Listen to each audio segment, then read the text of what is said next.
Welcome to episode 11 of All the Things They Don't Want You to Talk About. Today, we're going to talk about sin. Yeah, again, we've talked about the 7 deadly sins as kind of behaviors and attitudes, specific behaviors and attitudes. But today, we're going to talk about sin as a concept, as an idea, if it's even a real thing. Or is it just a human idea or a religious concept? And what does it mean for our everyday lives? Where does it lead? And ultimately, what do we do about sin? Is it something that we just have to deal with, have to live with? Or is there some way that we can deal with the sin in our own lives and the sin in the world around us? So, we're going to kind of break this down. And again, I hope that you find these conversations as more exploring ideas from a biblical standpoint rather than some kind of sermon or preaching or anything like that. We're not here to just kind of tell you what you're supposed to believe, but more to just kind of unpack these ideas and see where we end up. I love these conversations because even when we get together in the studio, usually Rob and Amanda and I, we sit down for a few minutes and we just kind of say, well, what do we want to talk about today? And pretty soon we find ourselves kind of settling on a topic. We don't even talk about it much, really. We hit record and we go. And so these are just raw, real, unedited conversations. And I hope that this format is helpful to you. So welcome in. Welcome to All the Things They Don't Want You to Talk About. Be sure and look at tabootalkback.com to find other projects that Rob is working on and other episodes of this particular podcast project. But for now, we hope that you can find this episode, The City of Sin and the Path to Salvation, as encouragement or insight or inspiration for your own life. Welcome to All the Things They Don't Want You to Talk About podcast. This podcast will explore all the subjects that make the insecure squirm in their seats. Religion, politics, local and national, the Constitution of the United States, and the wheel of love and hate, to just name a few. Stay with us as we use our freedom of speech to delve into the good and the bad. If this podcast is not for you, feel free to find another one. Without any further ado, here comes All the Things They Don't Want You to Talk About podcast.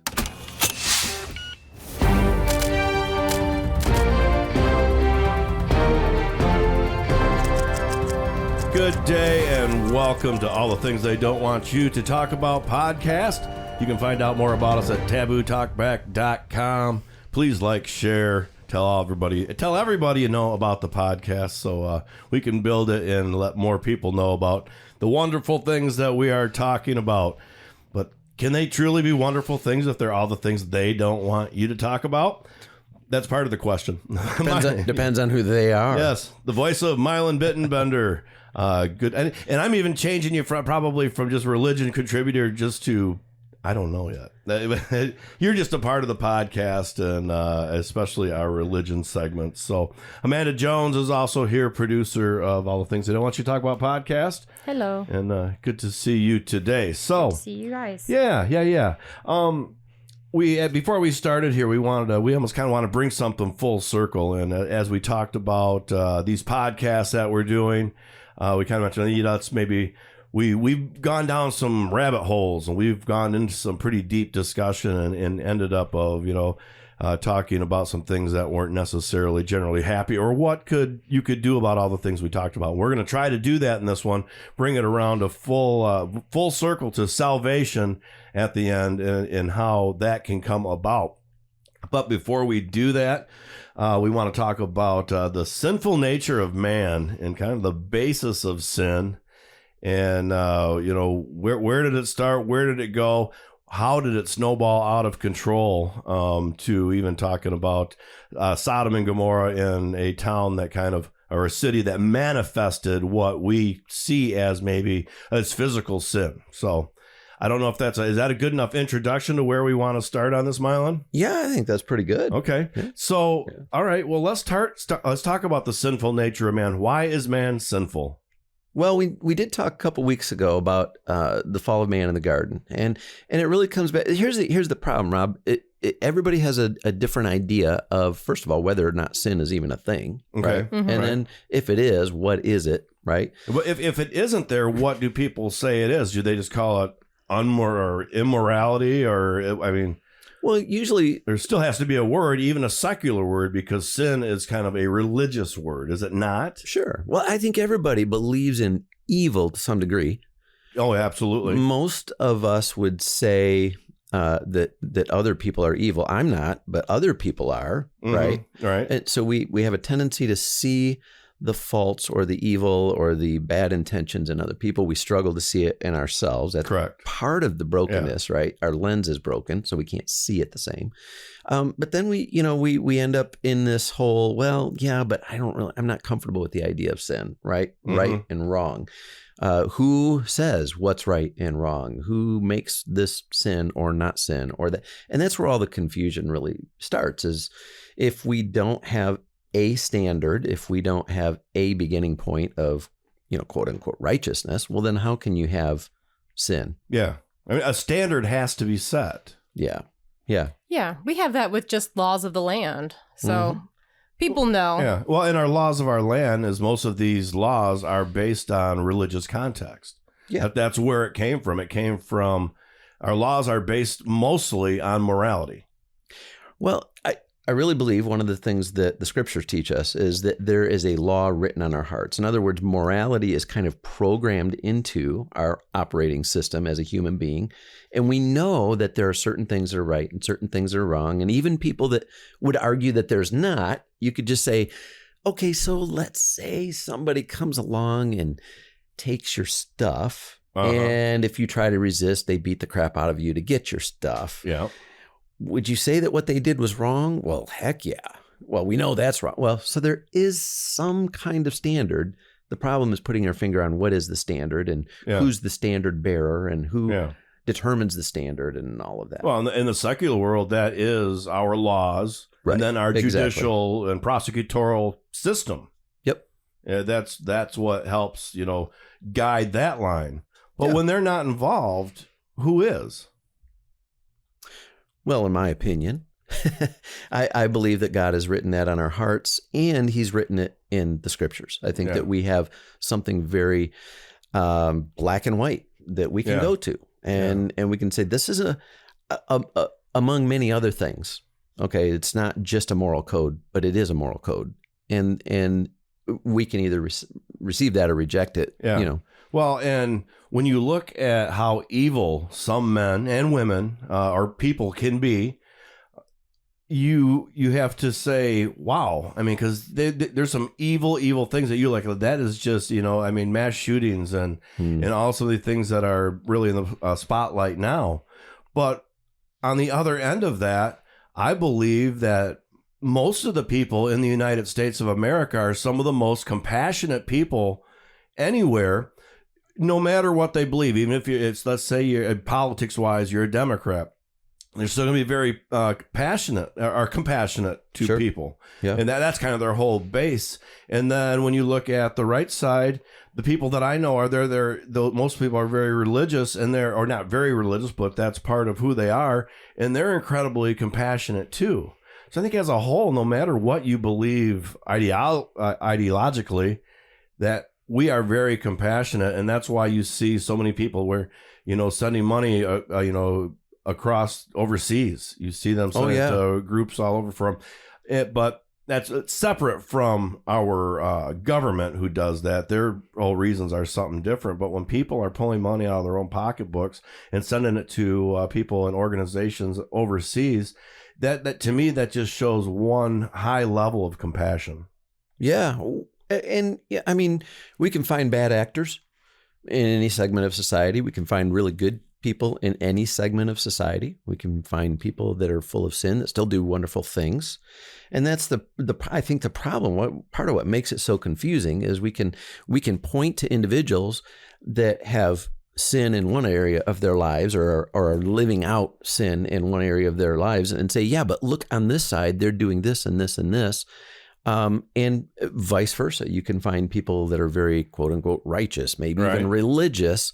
And like we talked last time about hypocrisy, you could find them doing some very, very bad things, right? Right. The problem really is based on the fact that we're trying to determine our standard of sin on human beings circumstances, ideas, things like that, all of those standards break down.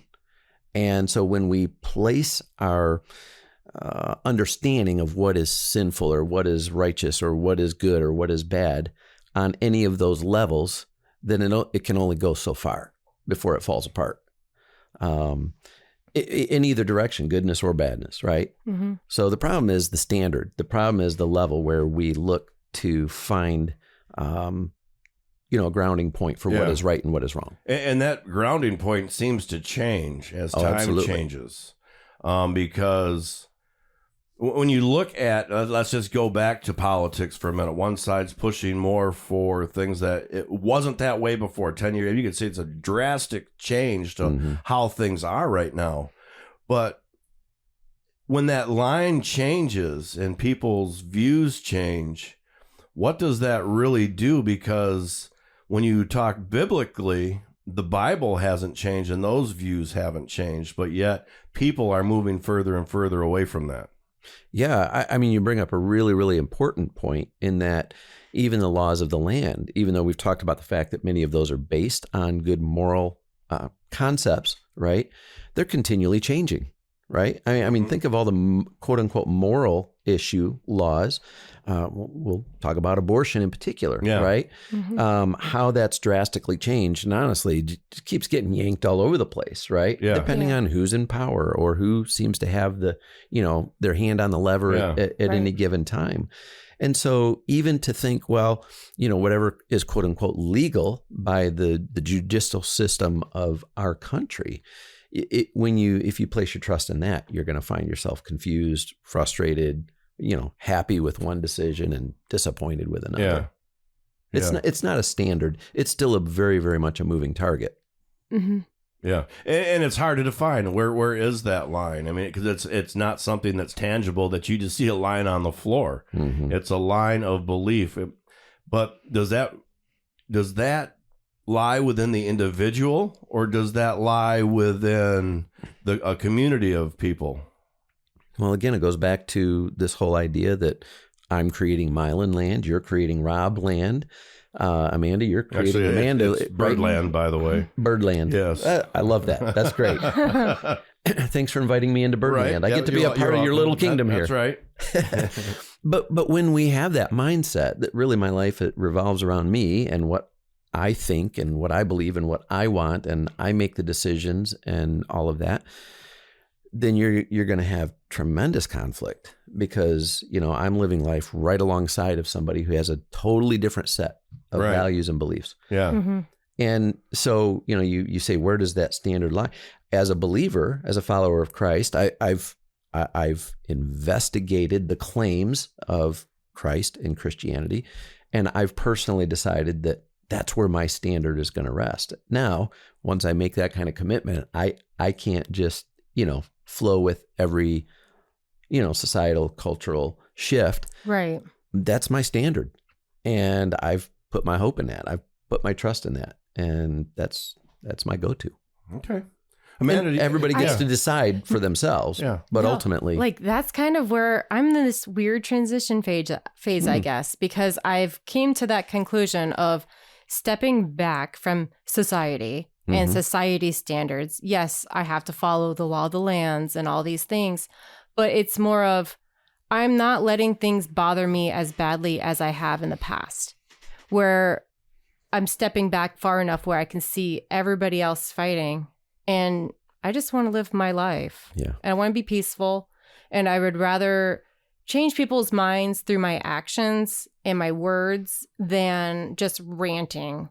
Oh, they did this on this side of the news, and on the other side of the news, they did this, and arguing with people. And it's more of a, no, these are the facts. What are you going to do with them? Think for yourself, make your own opinions, but having that standard of Christ or God or somebody that's not like a pop star as your idol, I guess. Not that I'm looking at people as idols, but as examples of, I guess. Well, you say that, but pop stars are idols to millions and millions. And it's terrifying. Not just children either who have the very pliable minds, but adults. Mm-hmm. I mean, adults that idolize, let's just throw out Taylor Swift. She kind of put herself out there again. They idolize her and she's all this stuff. And it's like, no, she's just a person. She's just a person that had that ended up with a lot of people around her that could make her turn into a star. She did not do it by herself. No one ever does. Mm-hmm. You have to be discovered, and then you have to have a whole team of people sending you where you need to go.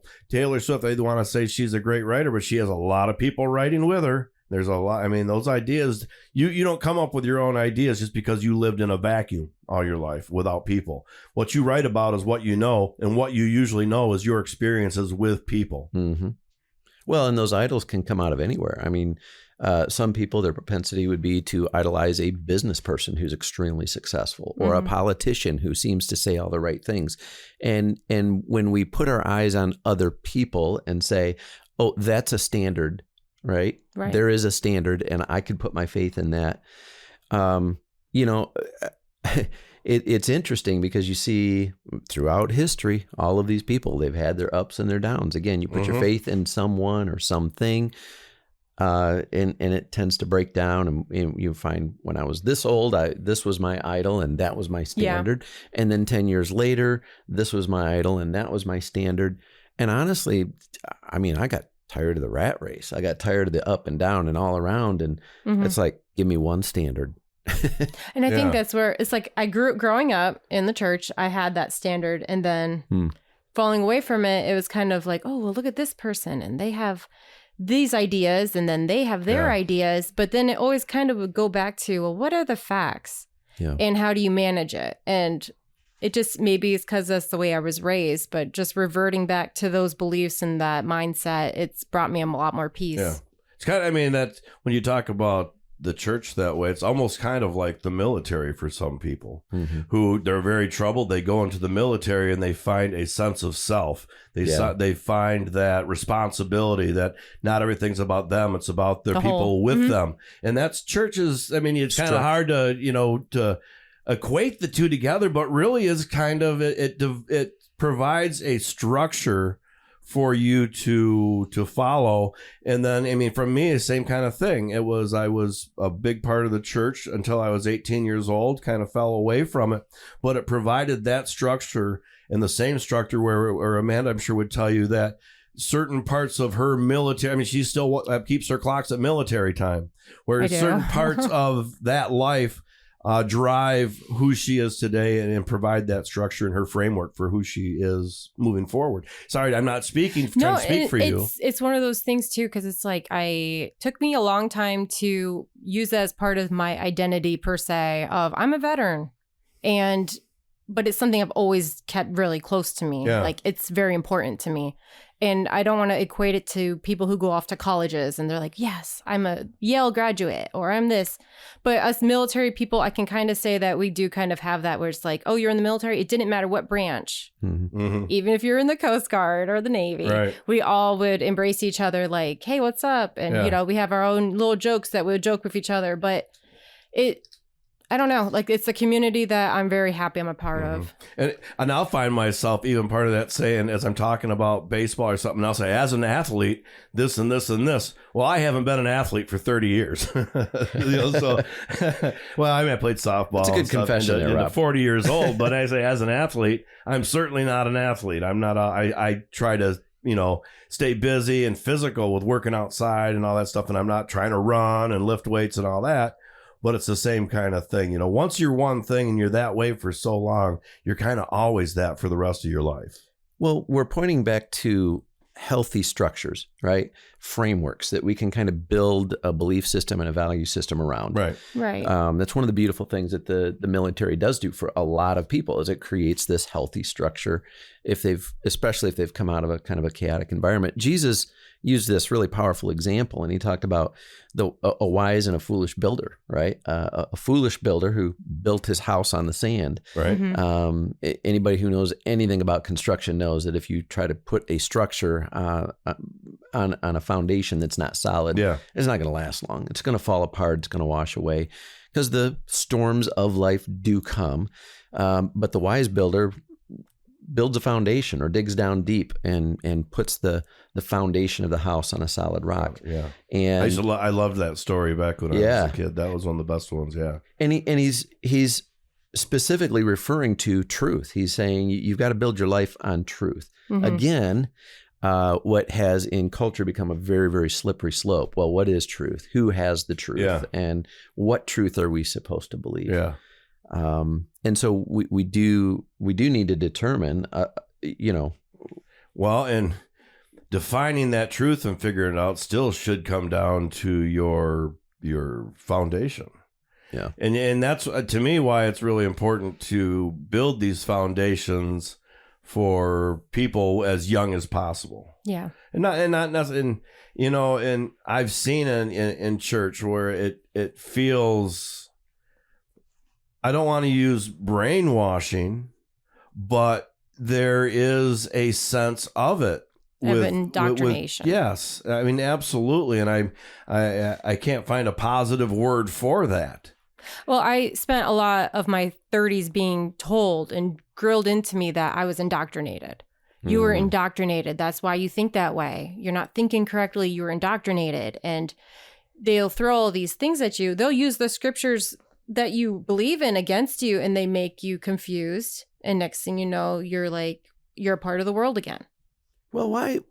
I'm wondering why those terms have such negative connotations. Right. But I feel like, though, coming full circle, that the foundation that I grew up on was strong enough to where it could never really dismantle, because I would never say, oh, I'm an atheist. Because I always had things that happened in my life that just weren't explainable.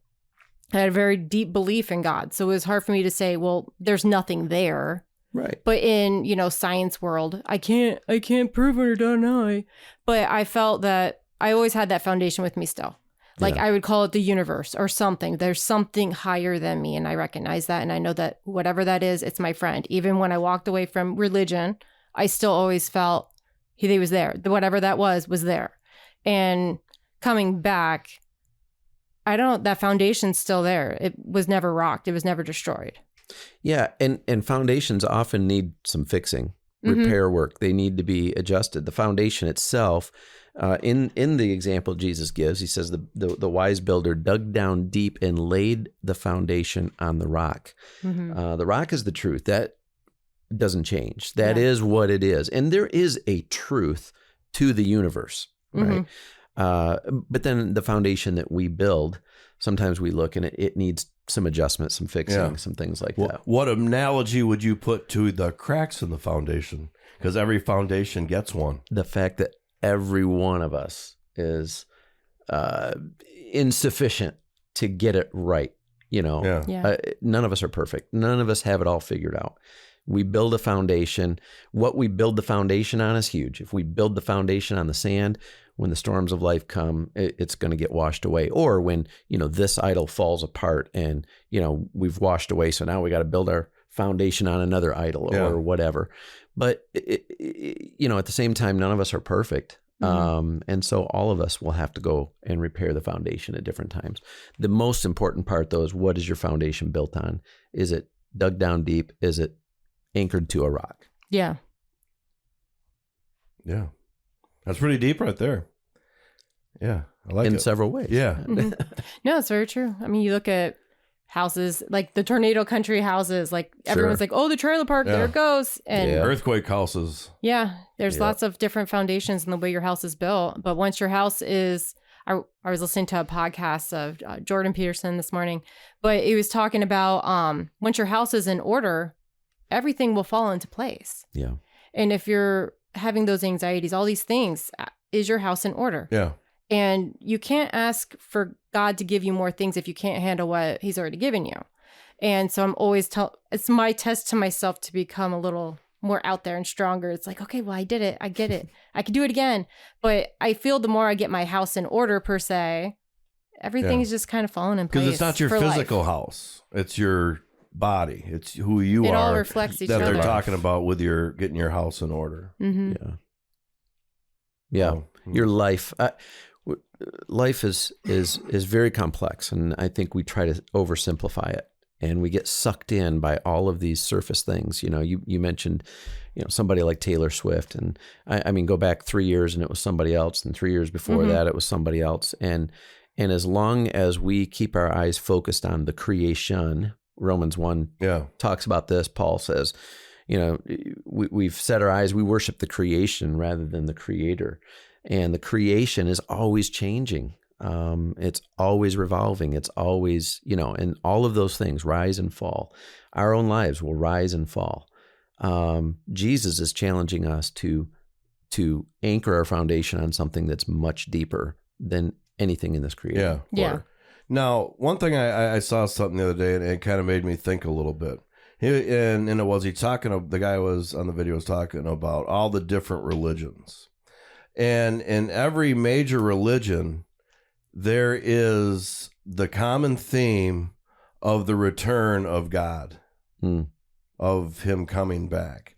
Now, the ancient alien theorists sometimes would speculate that this is the coming back of whoever helped change our DNA or whatever it may be.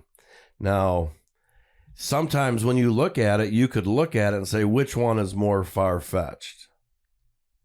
And I think that's where a lot of people, I believe that God probably created aliens too. He didn't just create our little microcosm of Earth here. He created heavens and earth, and the heavens extend to everywhere. Yeah. That encompasses everything. Yeah. Yeah, there could be alien species elsewhere. The Bible doesn't tell us there's not. He created like 12 different ones, and let's just see how each one of these do. See how each one plays out. Yeah, because maybe that's the one part of the Bible that's been left out is, he has the sick sense of humor though that he's going to pick a bunch of us and then maybe put us all together at some point. I mean that's weird thoughts or whatever, but like when all the elementary schools in your area come together in middle school and everybody looks at each other and goes, oh, well. Because I still, when people talk about God, I still manifest a physical being in my head of a person who God is. But what do you, when you think of God, there's the God who's looking over us. Does he look like something? Does he look like a people like we know now? Does he look like characters that you might find in Star Wars or Star Trek?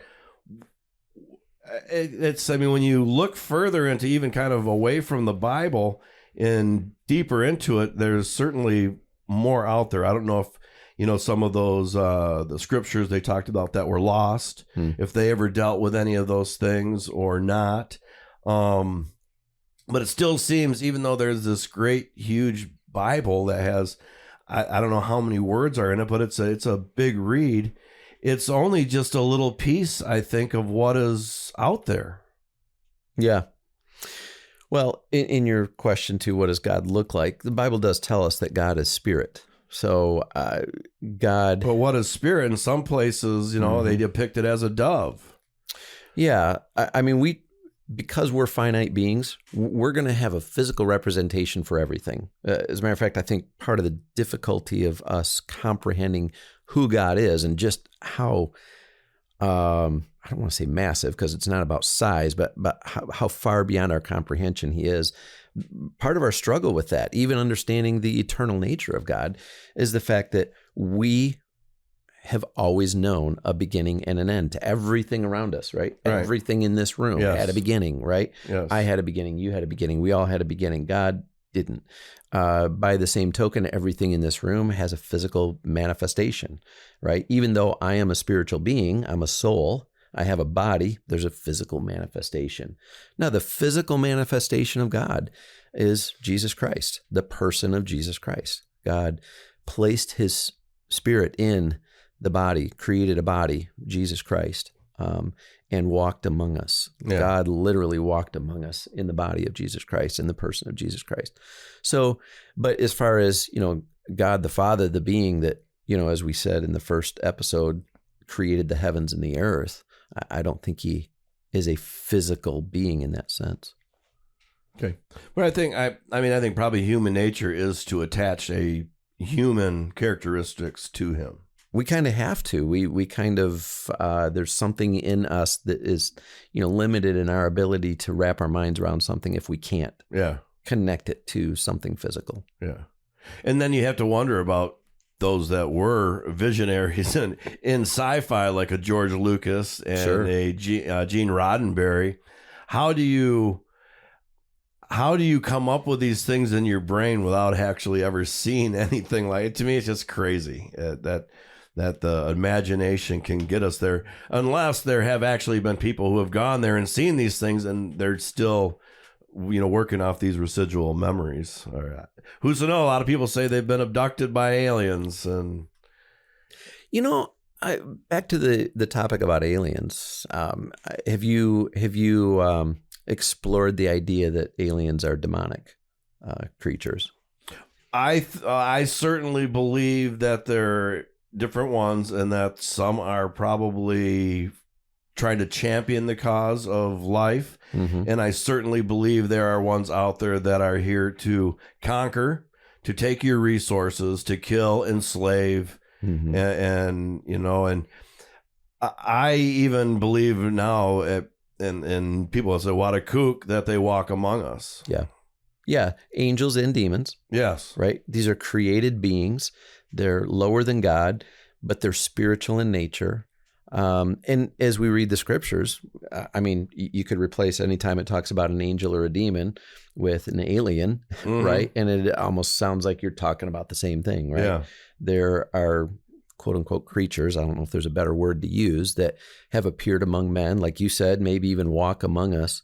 And so, that's not a new concept to the Bible. And when people say, well, what about the aliens? I'm like, well, I think the Bible speaks to them. It just Right. uses a different name. Interesting. Yeah. Yeah.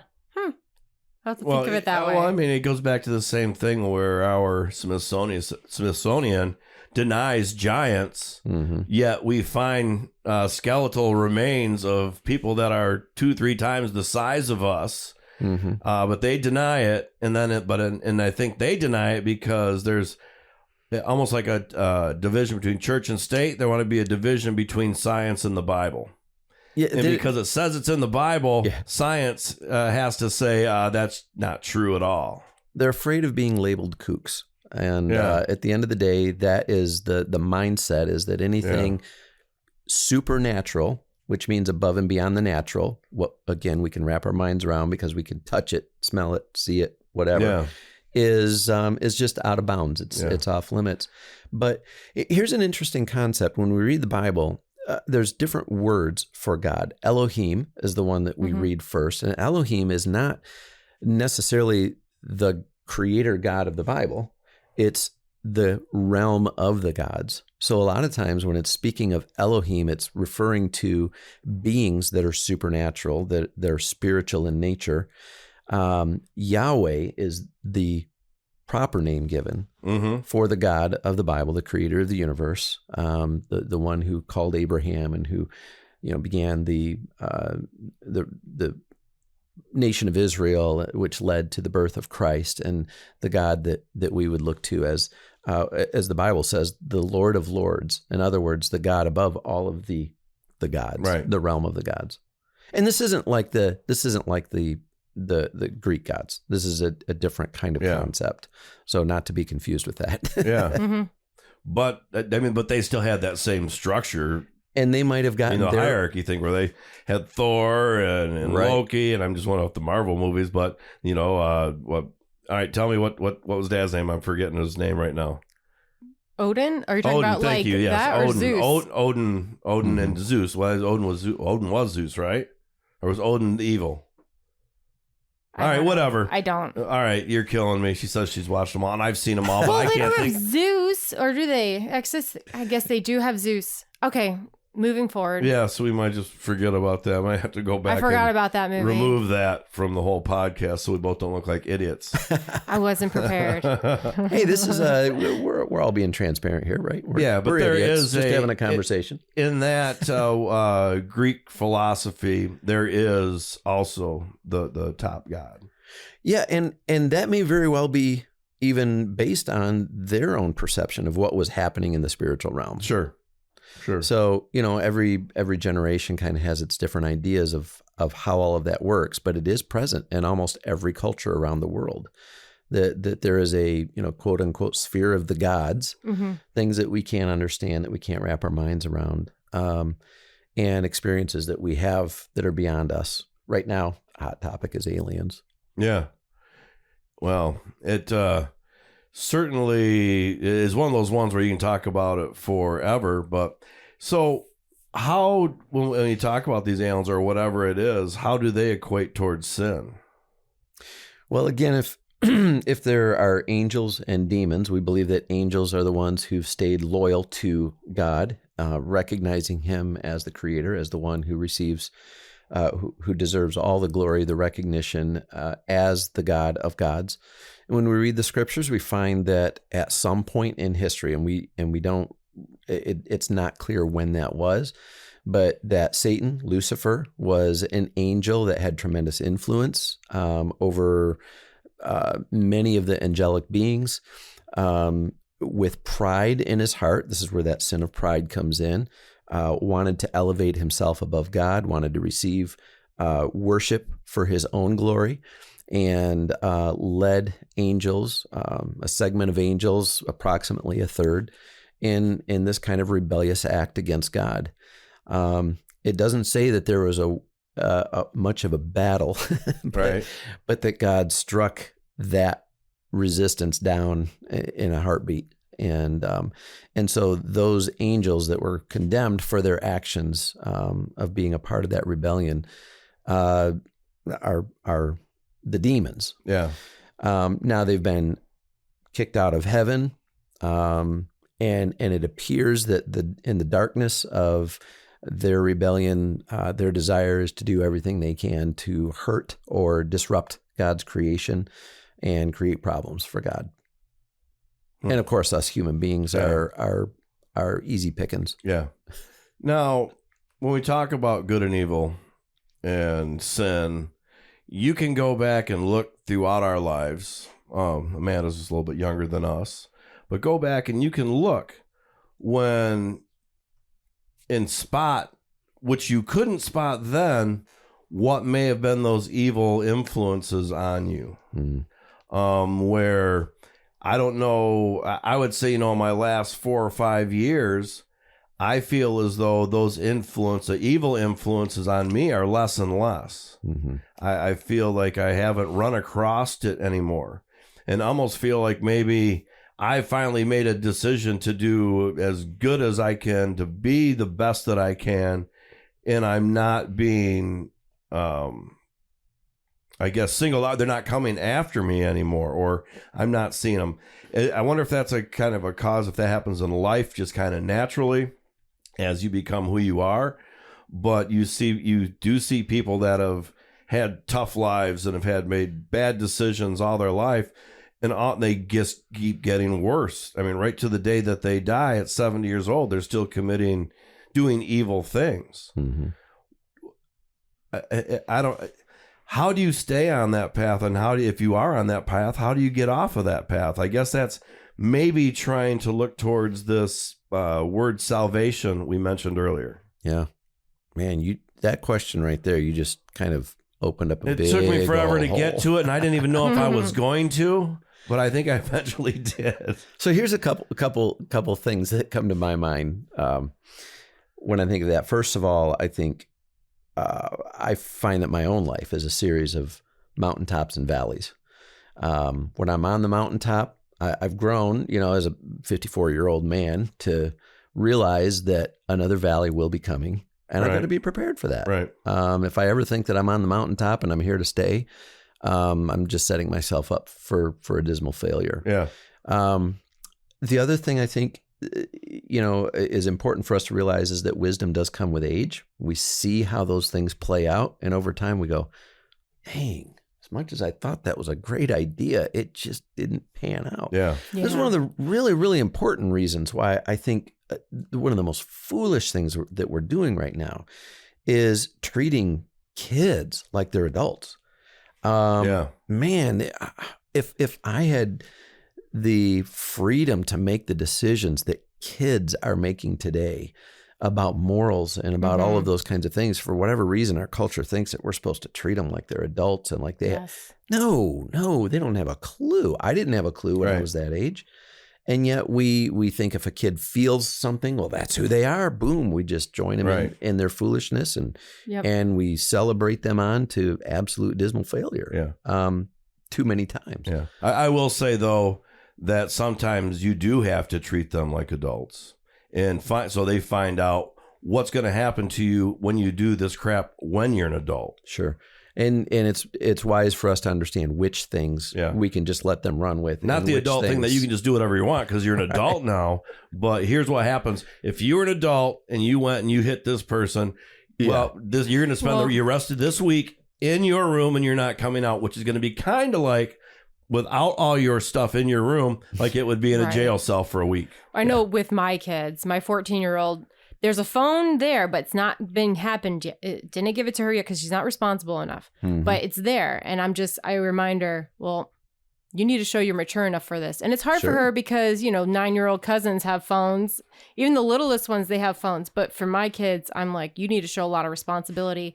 And somehow I got put on a group chat for the band. So it's a lot of middle schoolers. And just all this stuff that these middle schoolers are saying to each Yeah. other, it terrifies horrible. me. I'm like, okay, that's going to be another 6 months before I'm going to trust this age group with their own phones. And they're just saying really, really bad things about each other.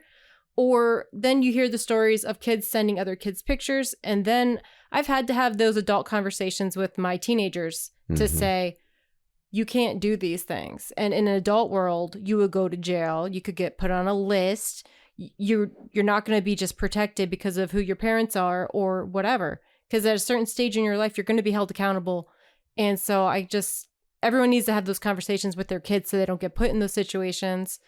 It's just yeah. I tell my boys all the time, I say the consequences for sin grow as you grow, right? Right. Yeah. So what is a little thing right now, if we don't nip it in the bud, we don't talk about it now, we don't give you wise direction in this moment, Mm-hmm. then I know it's something that will grow and grow and grow and grow, and with it the consequences. And so, what's not a big deal right now will become. Yes. And I'll always give them the disclaimer when it's going to be, one of those talks that parents don't want to have. Like, it's going to be more, how did I say it? It's going to be worse if we don't talk about it. Yeah. Like, we have to talk about it. It's uncomfortable, but it's going to be even more uncomfortable if we never discussed this or talked about it. And so, it'll be more uncomfortable if we're talking about this with a glass partition between us. right. And I think a lot of people are scared to have those conversations with their kids. Too many of them want to be friends. They're my friend. Well, there's something to be said for being friends with your child, but you can't be all the time. No. Sometimes you have to be the parent and let them know that your word is the word, and that's it. And I just see so many. I went to Aldi the other day, and there's a family, a mother and a father, and they were probably, I would say, in their mid-40s. 2 kids that were probably 8 and 9 in that area, and they're on one side of the aisle. Their kids are right next to them on the other side, jumping around and screaming and this and that, while I'm standing there trying to go through. And they don't even look at me. They don't even have any kind of, kids, move over here so he can get through. They just keep doing their thing. Nobody else is out there in the world. And I'm like, man, if it was still acceptable and this was the 1970s, I'd still just mow your kids over and keep on going and say, now you know. Well, those kids will most likely, if this doesn't click in their heads, they'll be the same when they're a parent and just not be aware. I always am ushering my kids. I don't know, maybe it's because I'm training them to be an adult, but you got to be courteous of those around you. You got to watch out. You got to make sure you're not running in front of a cart and getting run over. That's how I always say it to my kids. If you need to go on that side of the store, that's fine. Watch where you're going and don't get run over by a cart. Don't get in anybody's way. They need love and discipline from their parents. Yeah, we've got to give you them. have to have it both. They structure. thrive in it. They thrive in it. Kids Yeah. thrive in it. So you asked about the 70-year-old man who's still, practicing, Still doing evil, the same things that he was still doing when doing he the was same 20. things.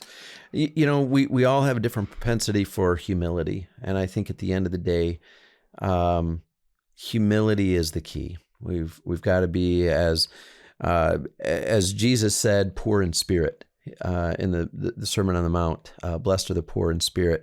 And I think unless we recognize that there is something messed up in us, we're not going to recognize our need for help from the outside.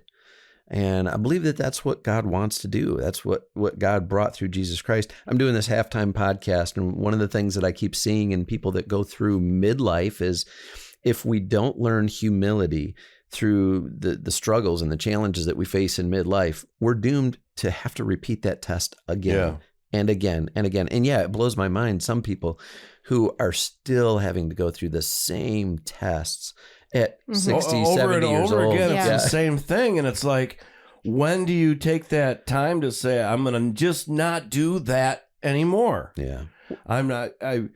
Okay, I mean, how many people have you seen out there that got, multiple DUIs? Yeah. Well, at some point you say, you know what, I'm just going to stay home and drink tonight. Yeah. I mean, get out of work, get your stuff and come home and drink. But you see so many people who need to go out and do it socially and go to the bar looking for love, so to speak, or whatever it may be. Because I would say probably most younger men that go out to the bar, they'll go out to hang out with their friends, but they're looking. They got their eyes open on what could be, so, and then you drink, and then you don't have such high regard for the law anymore, and you jump into your car and drive home. And, 9 times out of 10, 9 times out of 20, or 19 times out of 20, 99 out of 100, you're not getting stopped. Yeah, right. But that one time you are. And then, of course, it happens once. And then if you notice, and then let's just take DUI out of it now. For a lot of people, something happens to them once. If they don't correct it right away, it happens again. And if you certainly don't get it corrected, then it just keeps going. And it gets worse each time. And each time is worse. And how do you get to someone like that? Well, I think one of the big problems is we just don't have a vision that life could be anything else. If we live life as if, I just have to live by what I feel and what I want to do in the moment.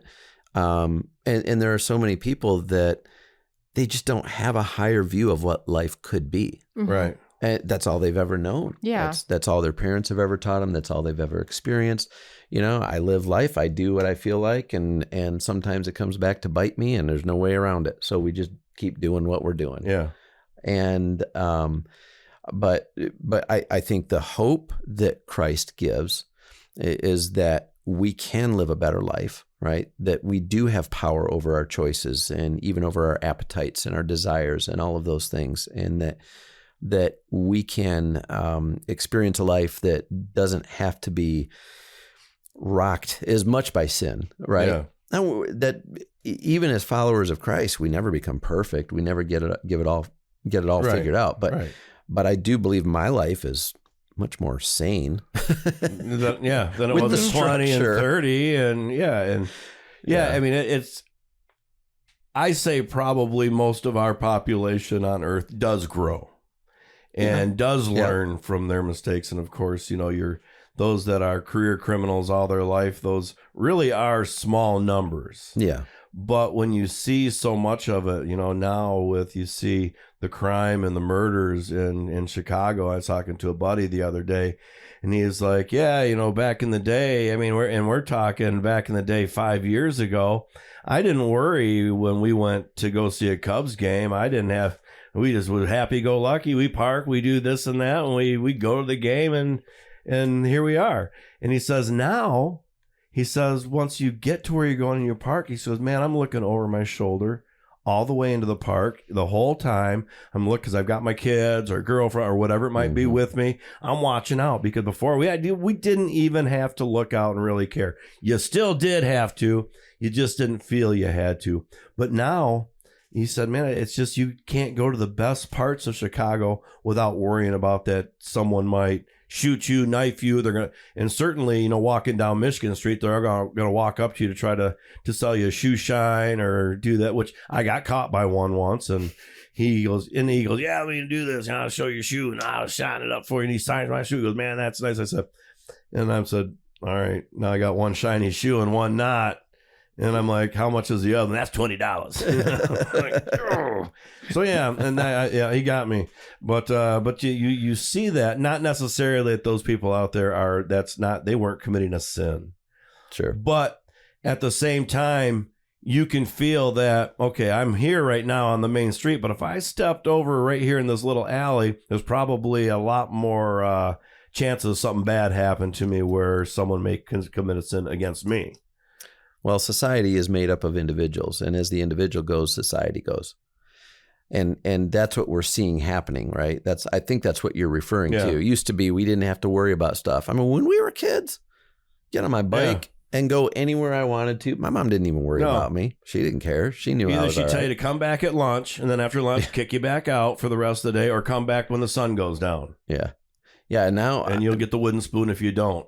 Now we feel like, we got to know where our kids are all the time. Yeah. And we don't let our kids, do the same stuff. And I think part of that is the media, and every bad thing that ever happens, we get to know about it. That is so true. It feels like it's around our corner every day. But the problem with it is it could be. Yeah. Yeah, you bring up a very good point. That's probably another topic for another day, and a very worthy topic. But it is true that there is not the same regard for moral standards in the world that we live in now. Yeah. You mentioned at the very beginning of the podcast, Sodom and Gomorrah. I think it's worth it to kind of unpack that story a little bit, because I think that's a lot of what is happening there. And, sometimes people would say, what in the world was up with God raining down fire and destroying an entire city? We're talking man, woman, children, animals, the whole deal. But part of what we don't want to acknowledge is that sin is a spiritual disease. It's contagious. It's infective. And what was happening in that situation, for any of the listeners who don't know the story of Sodom and Gomorrah, there's Abraham and Lot. Abraham is a central figure in the Bible. Lot is his nephew. Abraham took Lot under his wing when his brother died, so took his nephew under his wing. They traveled together for several years. At one point, Abraham and Lot, their family, their business, both of them have grown. Abraham looks at his nephew Lot and he says, I'll tell you what, Lot, there's arguing between your herdsmen and mine. Why don't you choose? There's two directions from this mountain range that we could go. You choose which direction you want, and I'll take the other option. Lot looks over and he sees this well-watered plain, and he sees this, this area that looks like the better choice, and he goes that way, and Abraham goes the other way. Down the road, we find that Abraham is visited by what we can only interpret as Jesus. We call it a Christophany, or an appearance of Jesus before he was born, centuries later. Jesus appears with a couple of angels. They have a conversation with Abraham. And in this conversation, it's brought up that Lot is living in this place called Sodom, a city called Sodom. And that the cry against this city has literally reached the ears of God. The sinfulness of this city, the city is so wicked that God is considering destroying this city. And the reason it's pertinent to this conversation with Abraham is because his own nephew Lot lives there. And so Abraham literally begins to bargain with God. Well, God, if there's 50 righteous people there, will you still destroy the city? Surely you wouldn't do that. And he says, no, for the sake of 50 righteous people, I wouldn't destroy it. Well, what about for 45? And then he keeps going, 40, 30, 20. What about 10? God says, even for 10, I will not destroy the city. Well, the truth is there's only one really righteous man there, and that's Lot. And so the angels, Jesus and the angels leave. They literally go to Sodom, where they run into Lot at the gate of the city. Lot invites them in to his home. And he sees them coming. He can tell who they are. Like maybe not, doesn't know, but he knows that they're good people. He knows that that they should be protected or whatever. So he invites them into his home. And it says that literally as night came, the men of the city, the people of the city surrounded the house and began to tell Lot, send your visitors out. We want to have sex with them. So there was a there was a deep wickedness there. Now, some people would say that was just the sin of homosexuality, but really it was more of a brazen, they were, well, I think of human trafficking, right? Mm-hmm. That a person could literally pay someone else to get anything they want from this other person, this vulnerable person. Yeah. And there was no hospitality there. Lot showed these, the three visitors hospitality. He wanted to take care of them. He wanted to treat them well, whereas the men of the city simply wanted to take advantage of them for their own pleasures and their own desires. And so this is where the story shows us that sin is infectious. It grows. It is brutal. It becomes something that is out of control. And in some cases, and the Bible makes it clear that God will judge sin one day. He judged the world in the time of Noah with a flood. He judged this city, this area in the time of Lot with fire. And one day God will judge sin. And we have to be prepared for that. It's a warning in the scriptures. Yeah. Well, now you said wicked. Yeah. What is wicked? And, Sodom and Gomorrah, he didn't just destroy it because it was of sexual deviancy. There was other things. What were some of those other things? Because that's all I ever knew about Sodom and Gomorrah was because of the sexual deviancy of it. Just a free for all, I mean, just sex here, sex there, in the streets, sex parties at the house. That's what I envision when we talk about Sodom and Gomorrah. But that wasn't their only wickedness. Well, and that's what we find is that once you break down in one area, the other areas, once you give into temptation, you give into evil, we find that it's, again, like a disease, right? A disease grows inside of a body and it continues to do more and more damage. Mm-hmm. Sin is a disease of the spirit, of the soul, and it continues unmitigated. It continues to do more and more damage. It continues to break down what is right and wrong. And I noticed that. Are we getting near the end of our time here? No, we can keep on going all we want. I was just making sure that it didn't stop recording yet. Okay, because I kind of got into a sermon mode here, but I did really appreciate that story of Sodom and Gomorrah because that added a lot more context to what I know about it. Well, and as Mark Driscoll says, the Bible doesn't just tell us what happened; it tells us what always happens. Right? It shows us the patterns of humankind, the patterns of the way life in this world works. And Sodom and Gomorrah is a powerful story of what we see happening. We see an area where sin has gone unmitigated. Nobody's challenging it. Everybody's living according to what they think, what they believe, what they desire, what they want. And it just becomes this, for lack of a better term, cesspool of sin and brokenness. And so, and we see that happening more and more in the culture that we're living in. I think that the more we say, oh, well, that didn't used to be okay, but now we're gonna give it a green light. That didn't used to be okay, but now we're gonna give it a green light. We're seeing that more and more, and it's never enough. You will never satisfy the hunger, the desire that sin creates. Yeah. And so this is Sodom and Gomorrah are examples of a city, a place where sin went completely unchallenged, unmitigated, and just grew into this space where culture completely broke down, society, civilization broke down, and these people were just not civil. Yeah. And as you told this story, of a compassionate God where if there was 30 righteous men, Mm-hmm. where God was willing to take it right down to nothing. Yeah. And he did before he finally said, you know what, this is it. I'm done with this city. Just before that point, how could that city been saved? How could it have found salvation? Well, again, I think it comes back to humility and this recognition that our sin it's wrong. We don't want to say that in society, but there are things that are wrong.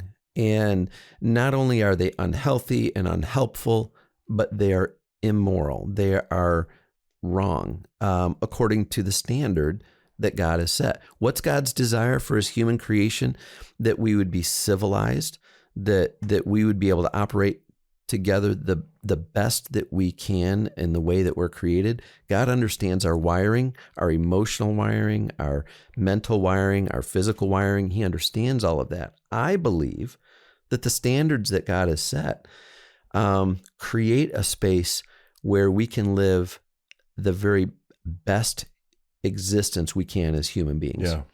And I think that what breaks the heart of God is that over and over and over again, we've made compromises and we've broken this law here and stepped over that boundary line there.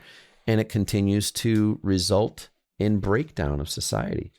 I have this list. Where'd my glasses go? I can't read. I don't know. I got some here if you need it. Yeah, here you go. This is terrible.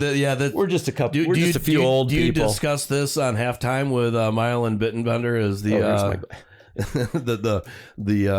the world of reading glasses, and you buy 50 of them and you have them all over the place. Next thing you know, you can't find any of them. It's terrible. It's terrible. But let's look at just the sexual sin, right? Yeah.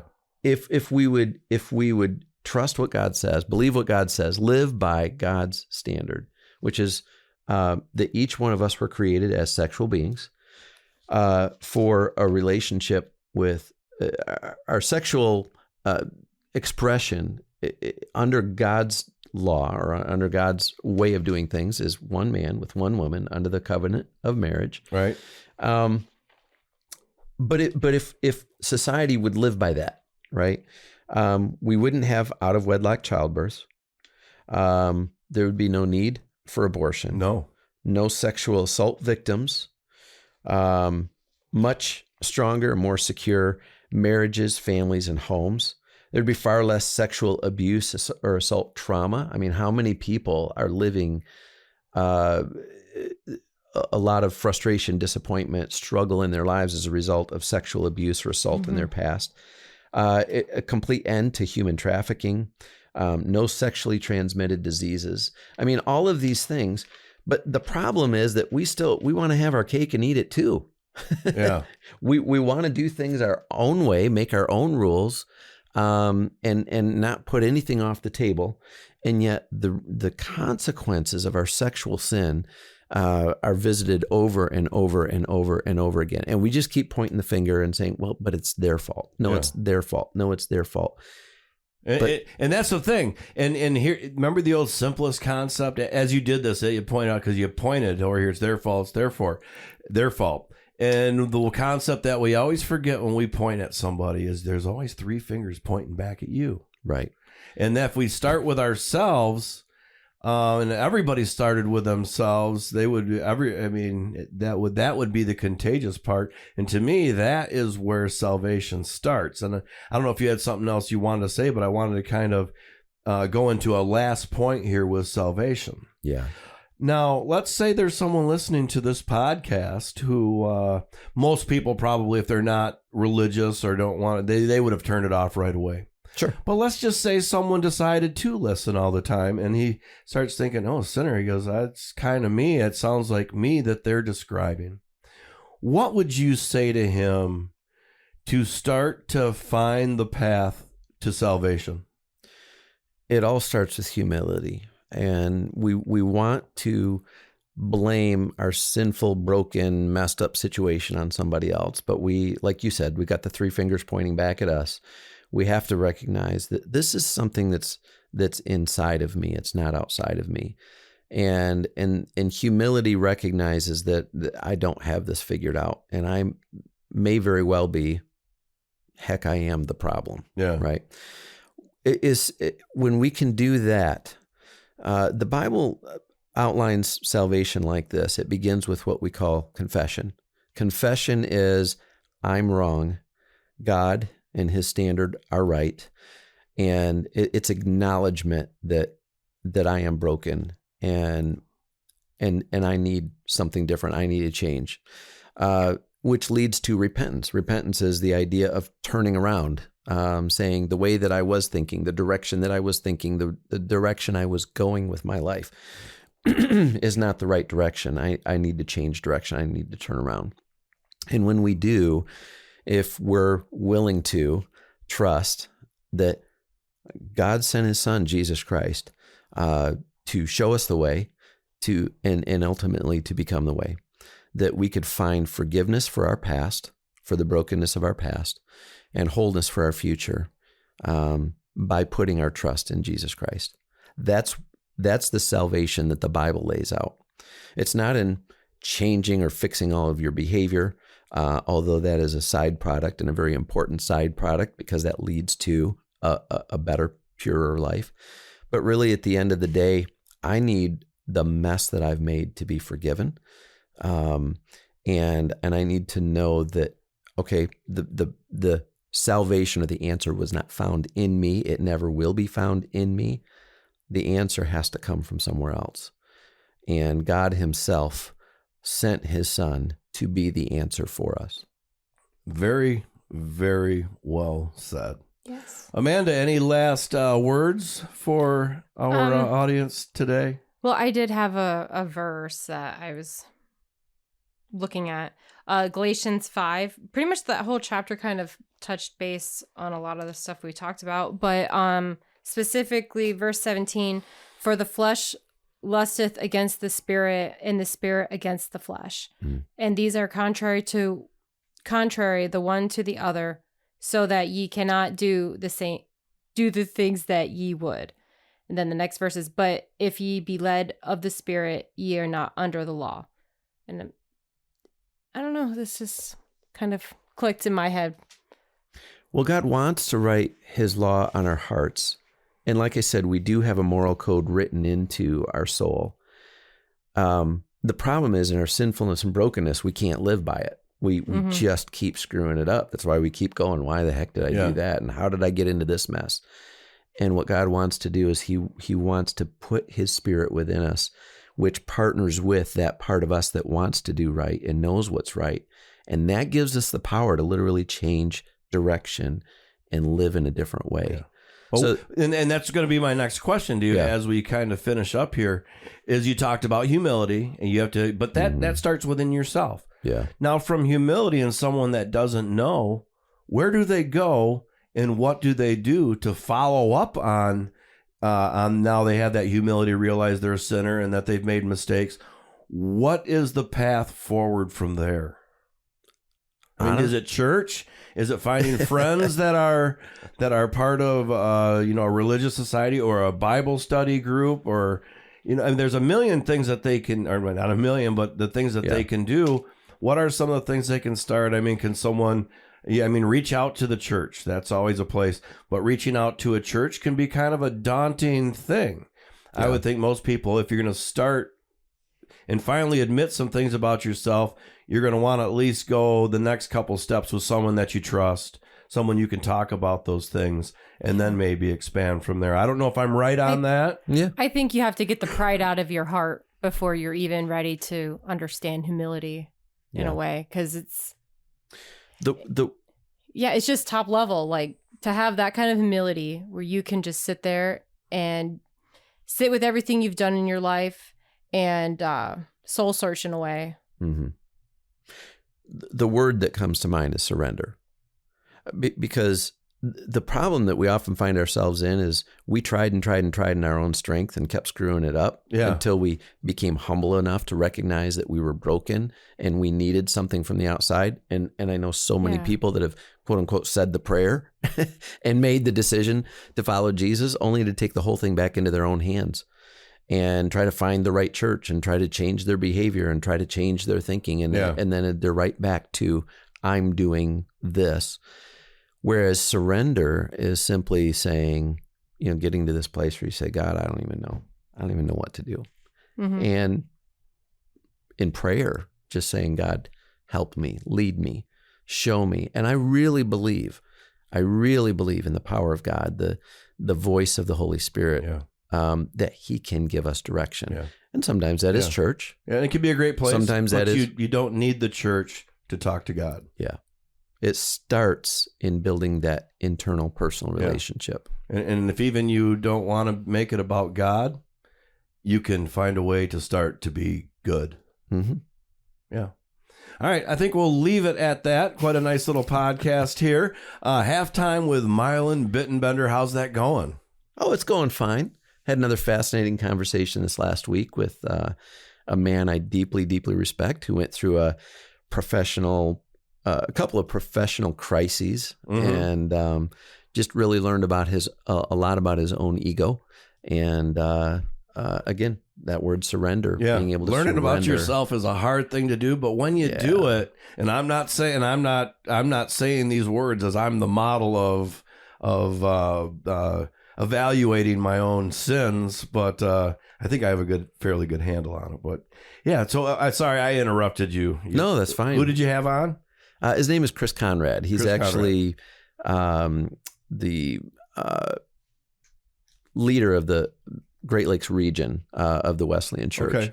And so very high level leader and very humble man, and great conversation. Yeah, my grandparents went to the Wesleyan Church, and one of them in Grand Rapids back in the day. So, all right. Well, where do they find that podcast if they want to find out about that one or other podcasts that you've done? Yeah, just search for Halftime with Mylon Bittenbender, Milan. I think the other part will just show up. It was pretty quickly.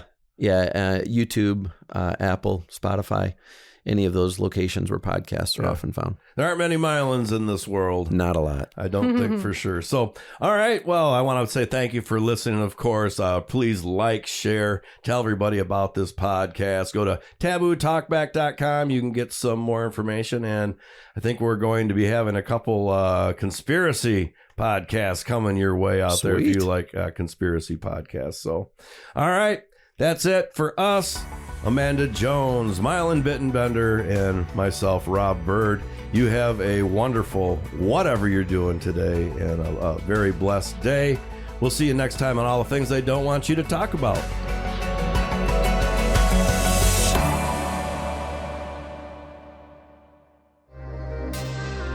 All the Things They Don't Want You to Talk About podcast is part of the Rob Bird Moondog Podcast Network. Go to tabootalkback.com for more information. Copyright 2024.